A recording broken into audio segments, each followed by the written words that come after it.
Really? Seriously? This is how you guys are gonna end this trilogy?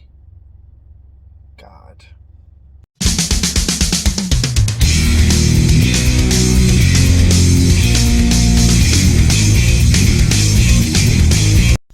Halloween ends might easily be the. Okay, let's try that again. Halloween ends might easily be the most controversial Halloween movie of all time.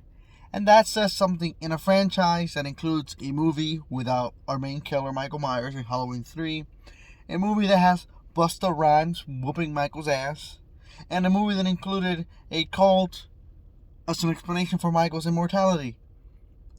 So there's been some fucking crazy shit in this franchise that's like, ugh.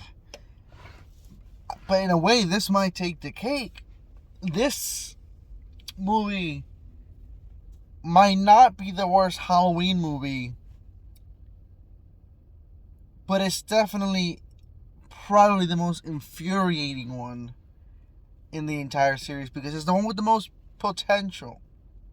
It had the most potential to end with such a banger after the excellent Halloween 2018, after what I found to be an excellent Halloween Kills, because I've seen a lot of people don't like Halloween Kills. I'm not a part of that group. I like Halloween Kills. I think Halloween Kills is fucking great. And after two solid movies, I don't know what the fuck happened, whose idea.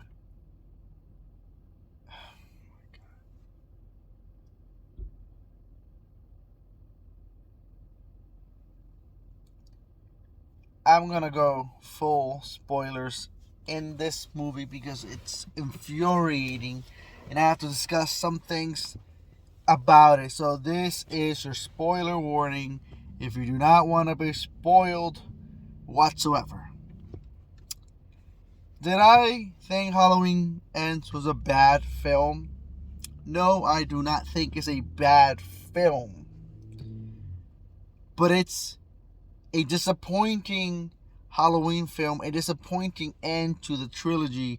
And the reason it's so disappointing is because it had the most potential to close out something so perfectly. This was Jamie Lee Curtis's final appearance as Laurie, and then this is how we did it. It's just so mind blowing to me. So, what's so annoying about Halloween Ends? And letting me know that I was super excited for this movie. Because like I said, I loved the last two. I got done rewatching every single Michael Myers film to lead up to this point. I'll be watching rewatching Halloween 3 tomorrow. And because I plan to do a ranking of the franchise. But what is my problem with Halloween Ends? Well, for one, how about the fact that there's a fucking lack of Michael Myers? I mean, this is called Halloween. Now, the original Halloween 3 does not include Michael Myers, but it's a movie that didn't pretend to be a Michael Myers film. Yes, it carries the Halloween name, but when you watch trailers or anything, it doesn't pretend to be a Michael Myers fucking movie. When you watch the trailer to Halloween Ends, and you watch the movie, the trailer is flat out lying to you. The movie's been billed as this confrontation, this fight between Laurie and the Shape. One more time, one last time. And do you get that here? Yes, you do. In the last 15 minutes of the movie. But what do you get before the final confrontation between Laurie and the Shape? You get a whole lot of nothing of Michael Myers. This movie is an hour and 50 fucking minutes long. And I had to look because as I was watching this damn film, again, spoilers, the time was ticking. After an interesting opening that lacked Michael Myers, and it's like leading you to believe it's Michael Myers that's doing the things that's going on in the opening. It results is not Michael Myers. It's this kid playing a prank on his babysitter, and essentially there's an accident, and the kid knocks down a door that was locked by the child. The kid gets hit by the door and falls down fucking like 3 floors, because this was a big ass house, and dies. And then the parents get home and, oh my god, what did you do? Blah, blah, blah. And then the Michael Myers Halloween theme starts playing.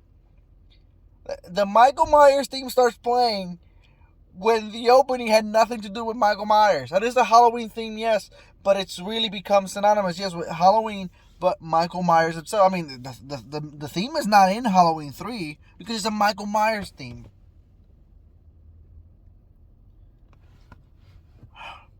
So after that annoying opening, I was like, okay, sure.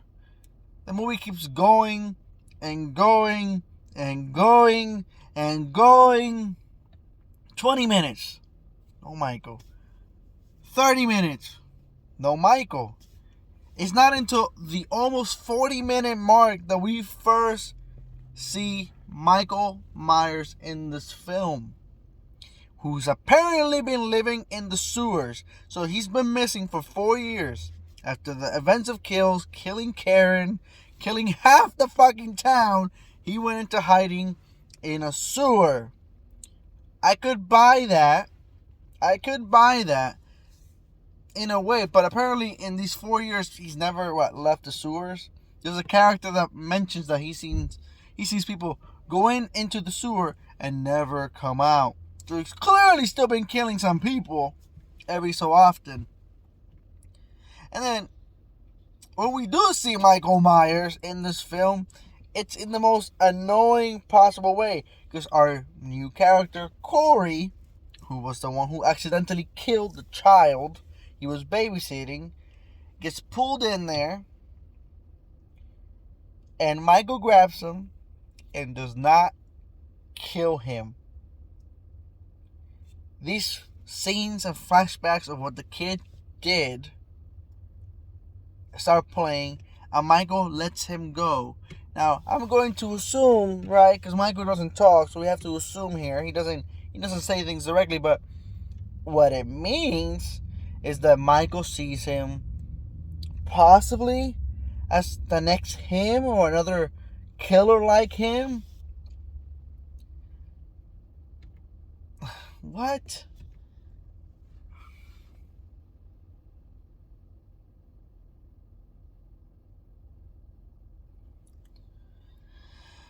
So he does. This is fucking bizarre. This is one of the most bizarre Halloween movies I've seen. And he lets him go. He lets him go. He lets him live. And then the movie starts this shift in that this kid is the next Michael Myers. Laurie introduced this kid to her granddaughter to possibly date. But as the movie progresses, Laurie starts to see this kid with different eyes. With Michael's eyes.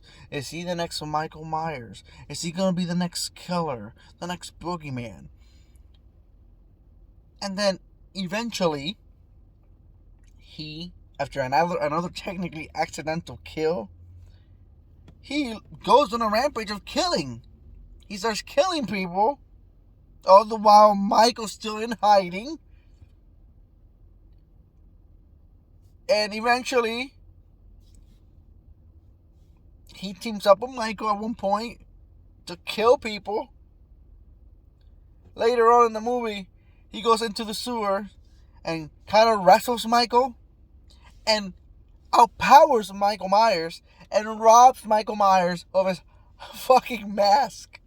A man that we just saw in the last film take on the whole firefighter crew, take on a whole mob, take on a whole town, single-handedly, no help, all of a sudden can't deal with this one kid.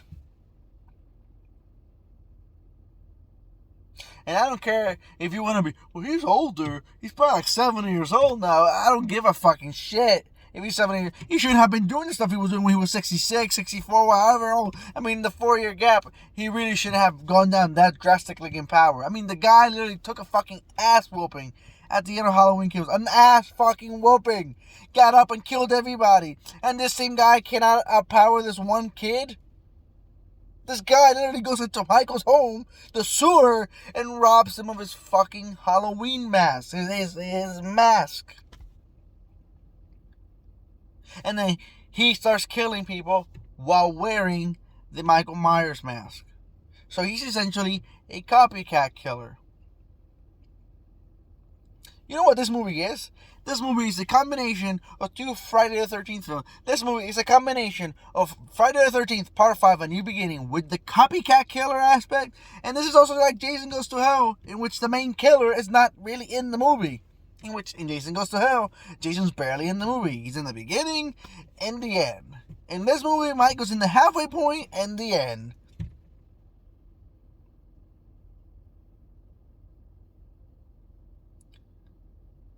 And then eventually, it begins a confrontation of Corey, the copycat killer, and Laurie. Corey, Laurie. And like I said, I'm just kind of going through the major aspects. I'm not going to break this film step by step. But, oh my God. They go into this confrontation. Essentially, it ends with Corey killing himself. At least an attempted suicide, because we see that he's technically alive a few minutes later. An attempted suicide. And Allison gets there, and she leaves. And eventually Michael arrives at Laurie's house, takes his mask back from the guy on the floor, and it turns out he's kind of still alive. Then Michael finishes him off. Wow, Michael, you were able to at least that? Really? And then the final confrontation happens of Michael and Laurie. There is so much wasted potential. This was not the story to do. Nobody gives a shit to see a copycat killer of Michael Myers. There is a reason. A lot of people hate Friday the 13th, A New Beginning. You want to see Jason, and it wasn't Jason. People hate Jason Goes to Hell. Myself included, I fucking hate Jason Goes to Hell. And that movie Jason was barely in it. And Michael Myers is barely in this movie. And we went from having possibly the highest kill count in the Halloween franchise in kills to possibly the lowest kill count in this movie. Because Michael killed, 2 people? Maybe 3 in this film, if I'm correct. Corey killed a lot more people than Michael Myers did in his own fucking movie. Maybe the story would have worked more had we met Corey in Halloween 2018 and seen slowly his transformation to this point. But no, you introduce a brand new character in the end of a trilogy to be the main villain, because Michael Myers does not come across as the main villain of this movie. Corey does. And that's the problem. You are going to see this movie because of Michael Myers. Nobody's going to say, yo, let's go see the Halloween Ends so I can see Corey. No, you want to go see Halloween Ends to see Laurie fight Michael. The way the story was fucking told here is so annoying. It's not a bad made movie. It's well acted. Everybody gives a good performances. So it's not a bad movie. It's a disappointing fucking movie because it wasted all of its fucking potential to close out the trilogy in such an awesome way. If we were going to get one more, then it could be a little bit more forgivable of what they did, what they chose to do. But this is it for this timeline. This is it for this. Trust me when I say Michael ain't coming back from what he got in this movie. Jamie Lee Curtis has said she is done. And that's what's most annoying about this movie. The missed potential. After watching, and I rewatched Kills yesterday, and to watch Ends right after, back to back, and I was like stunned at what the fuck I was watching. And it feels like the director and the writer, it feels like they wanted to make a completely separate movie, and Michael was just kind of just added in there for the sake of just being kind of added in there. That is how it feels. That's how it comes across. I mean, when Michael Myers doesn't show up to the 40-minute mark almost, then gets fucking robbed in his own fucking sewer house. What? And he just kind of just showed up at Laurie's house. Like, Laurie doesn't look for him. Nothing. Laurie's kind of moved on. But, and it's a shame because Laurie's great in the film. Jamie Lee Curtis, she's great in the film. Allison's great in the film. And that's the thing. The whole Corey thing and Allison, I mean, they're supposed to be dating. And she can't tell her boyfriend's becoming a fucking psychopath. She can't tell. It makes her feel like a stupid idiot in this film. That's how she comes across. A stupid idiot that doesn't see something that's right in her face. And they say that love can blind a person. Yeah, fuck that.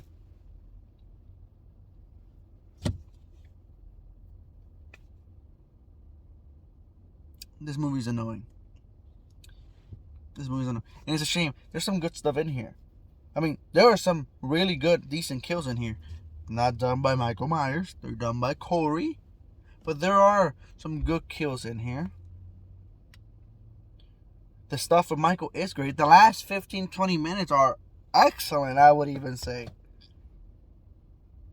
But that's the problem. It's like, it feels like this would have been a better movie had the Corey and all that been used for a different movie, not Halloween Ends. No. I don't know what it is about the Halloween franchise, but it seems like nothing can ever close out right. Resurrection was a terrible closing to the H2O timeline.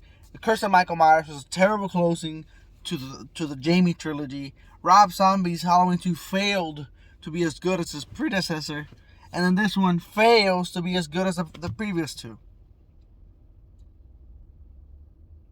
The score, the music is good. The acting is good. The kills are good. The story would have been interesting, yes, if Michael would have been in the film sooner, earlier. What a waste. What a waste. Disappointing. I was disappointed. That's all I can say. That's my thoughts on Halloween Ends. The pure disappointment. I'm not going to tell you that this movie sucks or that it's a piece of shit. Because it's not. It's just an annoying movie. Annoying and disappointing. But I wouldn't put this in the very last place of the Halloween franchise. I feel like, for example, something like Halloween Resurrection still takes that cake. But this is definitely one of the weakest entries in the franchise. Definitely. Wasted, but that's what makes this annoying. The wasted potential. The good setup, but the previous two. And it's great seeing all the characters in a happier place, like Glory, writing a book, getting her help. That's what I said. Allison, she's no longer the little girl. Now she's in work. All that stuff is great. But nobody was coming in here to watch Corey kill people. People were coming in here to watch Michael. 5 out of 10. That's what I give it. Brian Redgrave gives this a 5 out of 10. This is mediocre. This is a mediocre movie. It gets the 5 points for the Michael Myers stuff, and I take 5 points off for all the non-Michael Myers stuff. Mediocre.